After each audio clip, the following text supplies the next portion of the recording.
Assalamualaikum warahmatullahi wabarakatuh. Ya, kali ini saya kembali menunjukkan bongkahan fosil Gallikelor Jumat Kliwon.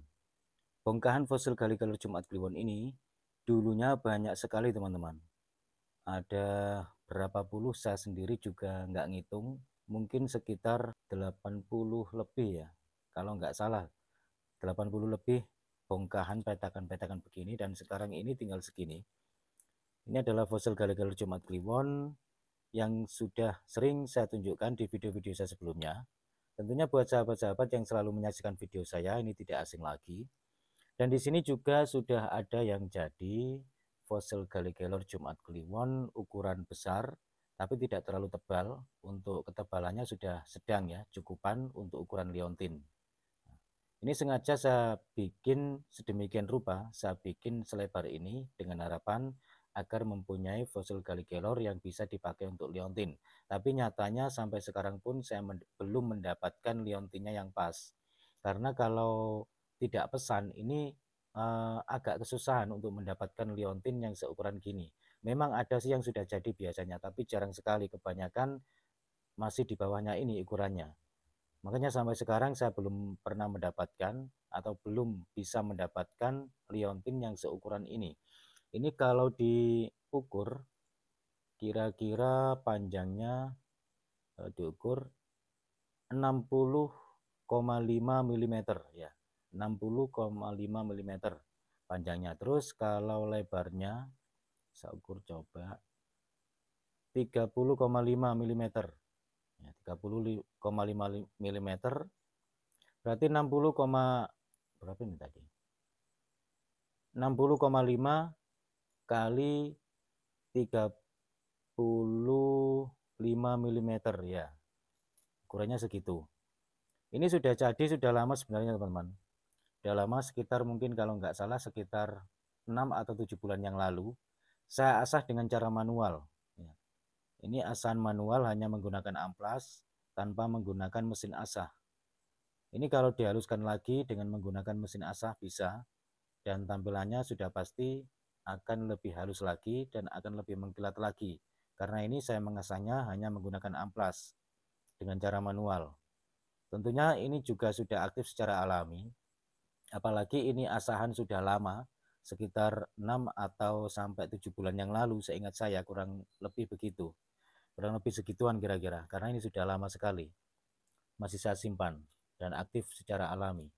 Untuk ukuran fosil Gallikelor Jumat Kliwon yang tersisa ini, yang ukuran agak sedikit besar, ini sisanya tinggal 5.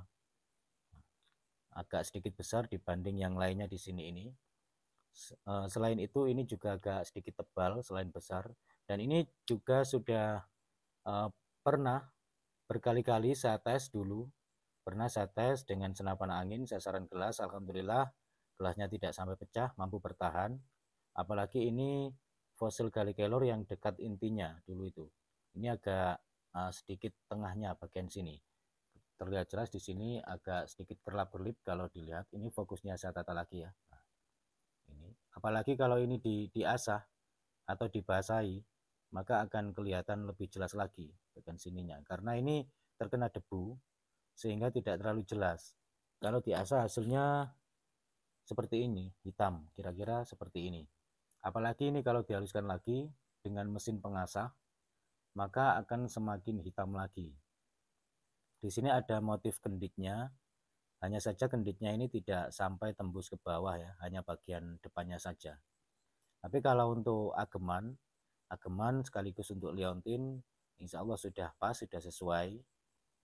Hanya saja ini motifnya kurang menarik, tapi sangat cocok sekali untuk ageman, untuk ukuran fosil Gallikelor yang seukuran ini bisa dipakai untuk liontin gitu. Terus di sini juga ini ada beberapa jenis fosil Gallikelor dari Jumat Kliwon ini yang ukuran kecil, ini bisa dipakai untuk satu mata cincin agak sedikit tipis. Terus yang ini bisa dipakai dua mata cincin ukuran sedang, tapi kalau dipakai dua harusnya ini dipotongnya segini saja. Karena apa? Ini di sini ada motifnya junjung derajat, sayang kalau hilang. Kalau ada motifnya junjung derajat ini bisa diambil motif junjung derajat bagi pecinta fosil Gallikelor yang menilai dari fosil Gallikelor dari seninya atau keindahannya, begitu. Namun fosil Gallikelor Jumat Kliwon di sini tidak cuma menunjukkan keindahan-keindahan dari bahannya, tapi juga mempunyai energi yang aktif secara alami. Dan dari sahabat-sahabat juga yang baru menyaksikan atau baru mengetahui channel saya, di sini ternyata masih banyak yang belum menyaksikan ulasan-ulasan saya di video-video saya sebelumnya, yang mana di situ saya banyak sekali mengulas tentang energi fosil Gallikelor, antara energi yang secara alami, energi isian, atau energi yang berasal dari kodam. Dari sahabat-sahabat yang WA ke saya, dari sahabat pemula, untuk mengetahui atau penasaran dengan fosil Gallikelor, yang mana fosil Gallikelor itu energinya, karena ada pertanyaan, energinya itu bisa hilang apa tidak. Ya saya ulangi, saya jawab di sini lagi, meskipun sudah pernah atau sering saya ulas berkali-kali di video saya sebelumnya, bahwasanya energi itu tidak bisa hilang selama barangnya atau bahannya masih ada. Meskipun diasah juga tidak bisa hilang, karena ini energinya alami, asli bawaan dari fosil Gallikelornya. Dan perlu sahabat-sahabat ketahui bahwasanya semua benda, setiap benda apapun tanpa terkecuali itu memiliki energi, yang mana energi itu tidak bisa hilang. Hanya saja energi itu ada yang pasif, ada yang aktif maksudnya. Sampai belepotan ini bicaranya ya, karena sudah sering sekali saya ulas, sudah sering sekali saya jelaskan bahwasanya energi secara alami yang terkandung pada fosil Gallikelor itu tidak bisa hilang. Hanya saja energi itu ada yang aktif, ada juga yang pasif. Tapi kebanyakan itu yang pasif atau yang tidak aktif. Sehingga energinya tidak terbangun. Artinya energinya itu kurang bisa dimanfaatkan, begitu. Berbeda dengan fosil Gallikelor yang aktif. Makanya zaman dahulu, saya ulangi ya, ini juga sering saya katakan, zaman dahulu itu Mbah Buyut kita mengatakan bahwasanya fosil Gallikelor itu langka. Dikarenakan apa? Karena yang dicari zaman dahulu itu adalah fosil Gallikelor yang mengandung energi secara alami itu aktif, sehingga bisa dimanfaatkan, bisa dipergunakan, tidak hanya sekedar untuk perhiasan saja, begitu. Makanya dibilang langka. Kalau untuk fosil Gallikelornya sih tidak langka. Kita banyak sekali menjumpai dan mudah sekali untuk membelinya, begitu. Nah, inilah yang sudah jadi, tinggal satu ini karena yang kemarin sudah pindah tangan, dan ini sepertinya hitamnya lumayan pekat ya, yang ini. Ini juga hitamnya pekat, tinggal kita yang memilihnya untuk mengasah itu harus pandai-pandai memilih, apalagi yang ini. Ini belum diasah aja hitamnya sudah pekat, apalagi kalau diasah. Kira-kira mungkin sedikit lebih pekat dari ini mungkin. Tapi kalau energinya sih saya rasa hampir sama semuanya. Karena ini pun juga saya jadikan satu dalam satu wadah. Saya simpan sampai sekarang dan ini sisanya. Yang lainnya sudah banyak yang keluar, banyak pindah tangan, dimari oleh sahabat-sahabat, khususnya buat sahabat-sahabat yang selalu menyaksikan video saya, menyaksikan ulasan-ulasan saya tentang fosil Gallikelor. Saya ulangi bahwasanya energi itu tidak bisa hilang. Hanya saja energi itu bisa lemah dan bisa kuat lagi atau bisa naik turun, dikarenakan apa? Proses pemotongan juga proses pengasahan dengan bentuk barunya itu juga pengaruh. Karena energi secara alami itu juga menyesuaikan dengan bentuk barunya. Makanya bentuk pada batu cincin yang terbuat dari fosil Gallikelor sesuai dengan tema kali ini atau batu liontin itu juga mempengaruhi. Dan kalau dari sahabat-sahabat yang sudah mengambil fosil Gallikelor dari saya untuk dibutuhkan karena dimanfaatkan energinya, entah itu sebagai pengobatan atau untuk sarana-sarana yang lainnya, jangan khawatir. Kalaupun nanti diasahkan, itu energinya biasanya kadang ada yang melemah, kadang ada yang tidak melemah. Tapi kebanyakan itu melemah dengan hitungan jam, entah itu 1 jam, 2 jam, 6 jam, ataupun 1 hari, 2 hari. Insya Allah energinya itu pasti akan pulih kembali seiring berjalannya waktu, karena itu adalah energi alami. Kenapa bisa begitu? Dikarenakan energi itu juga menyesuaikan dengan bentuk barunya, begitu.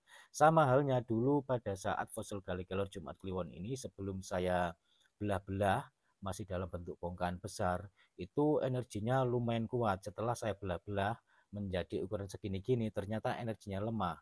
Dan selang waktu kalau tidak salah sekitar 2 harian, kalau tidak salah seingat saya, itu semuanya keseluruhan kembali normal, energinya bangkit lagi seperti semula.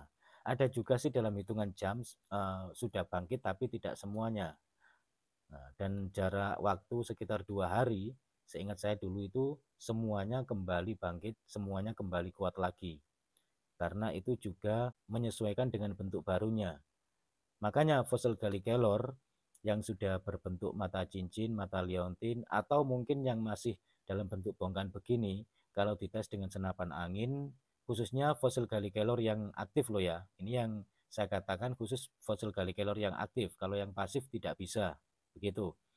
Kalau dites dengan senapan angin sasaran gelas, mungkin bisa bertahan 2 kali, 3 kali, 5 kali, atau mungkin sampai 8 kali.